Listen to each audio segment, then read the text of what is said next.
Shalom, shalom. Une mère place ses enfants. Ça, c'est une bonne mère qui place ses enfants à Jésus. Et lorsque nous lisons dans Matthieu chapitre 20, verset 20, nous voyons la mère de Jacques et Jean. Cette femme, elle s'est mise à genoux pour demander quelque chose de très important à Jésus. Elle dit, Jésus. Et Jésus lui demande, qu'est-ce que tu veux? Et puis tu te mets à genoux. Elle a dit, je veux que mes deux fils là, Jacques et Jean, que tu permets à ce qu'ils puissent s'asseoir, un à ta gauche et l'autre à ta droite quand tu seras roi. Ça, c'est une bonne mère. Ça, c'est un bon parent qui se met à genoux pour ses enfants. Chers parents, je veux nous encourager à nous mettre à genoux pour nos enfants. Ce que nous avons dit de la bouche et que les enfants n'ont pas écouté, lorsque nous nous mettons à genoux, Dieu est capable de transformer la vie de nos enfants. Et cela ne sert à rien de pouvoir commencer à les insulter dans le vide. Lorsque nous insultons nos enfants, écoutons bien qu'est-ce que la Bible dit par rapport aux insultes. Dans Matthieu chapitre 5, verset 22, la Bible nous dit, si quelqu'un insulte son frère ou sa sœur, cette personne mérite la terrible punition de Dieu. La Bible dit que quand quelqu'un insulte son frère ou sa sœur, cette personne mérite une terrible punition de Dieu. Donc lorsqu'on se met à insulter, il y a une punition qui accompagne cela. Il faudrait que les parents expliquent cela clairement aux enfants pour que les enfants puissent savoir que l'insulte a des conséquences terribles. Mais lorsque les parents même se mettent à insulter les enfants, qu'est-ce que la Bible dit de ça? Dans Proverbe 18, verset 21, la Bible dit que la parole peut donner la vie ou la mort. Donc les paroles que nous prononçons sur la vie de nos enfants ou sur la vie des autres peut donner la vie comme la mort. Donc si c'est une bonne parole, ça va donner la vie. Si c'est une mauvaise parole, ça va donner la mort. Et celui qui aime parler doit accepter les conséquences. Donc tout ce que nous disons sur la vie de nos enfants a des conséquences.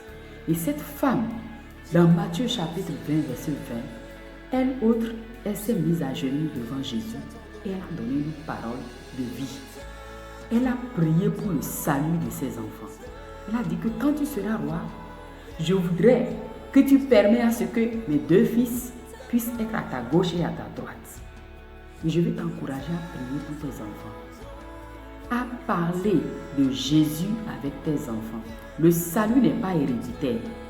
On n'hérite pas le salut. Donc nous avons besoin de semer la parole de Dieu dans la vie de nos enfants pour que nos enfants puissent vraiment comprendre ce que c'est que le salut. Et nous pouvons le faire comme cette femme, comme la mère de Jacques et Jean, qui s'est mise à genoux, en train de demander à Dieu de prier à ce que ses enfants puissent trouver une place. Si les gens de ce monde, pour aller à la retraite dans leur travail, peuvent placer leurs enfants, nous aussi, en tant que peuple de Dieu, nous pouvons placer nos enfants dans la prière. Nous pouvons placer nos enfants dans tout ce que nous pouvons dire. Et moi qui te parle, je bénis la vie de ma maman. Je bénis la vie de celle qui m'a allaitée. C'est elle qui s'est mise à genoux pour moi. J'ai vu combien de fois ma mère a prié pour moi. Et je veux te dire, toi femme, toi papa, toi maman, s'il te plaît, mets-toi à genoux pour tes enfants. La Bible nous dit que éduque l'enfant selon la voie qu'il doit suivre. Et quand il sera grand, il ne s'en détournera pas. Même s'il arrivait que l'enfant se détourne, à cause de cette semence que tu as mis en elle, à cause de cette prière que tu as fait, un jour l'enfant là va revenir. C'est pourquoi je veux nous encourager à placer nos enfants comme cette femme l'a fait dans la prière. Jour et nuit, je veux t'encourager à t'agenouiller et que Dieu puisse vraiment toucher la vie de tes enfants pour que tes enfants soient vraiment ces enfants-là que tu as placés dans la présence de Jésus. Apporte tes enfants jour et nuit dans la présence de Dieu et tu en mangeras les fruits. Les conséquences seront vraiment bénéfiques pour toi. Nous sommes dans un monde déchu. Ne laisse pas le monde influencer tes enfants, chers parents. Investis dans la vie de tes enfants. Prie pour tes enfants. Prie pour le salut de tes enfants. Prie que Dieu leur donne la grâce de comprendre profondément quel est leur but sur la terre et quelle est leur destination. Que Dieu nous aide à accomplir cette mission. Parce qu'un jour, nous allons rendre compte de ces enfants que Dieu nous a donnés. Que Dieu nous donne la grâce de le faire avec beaucoup de joie. Soyez bénis et restaurés dans vos vies de famille. Que le nom de Dieu soit béni. Partagez cette vidéo, abonnez-vous, vos commentaires et merci beaucoup pour tous vos encouragements. Bonne soirée.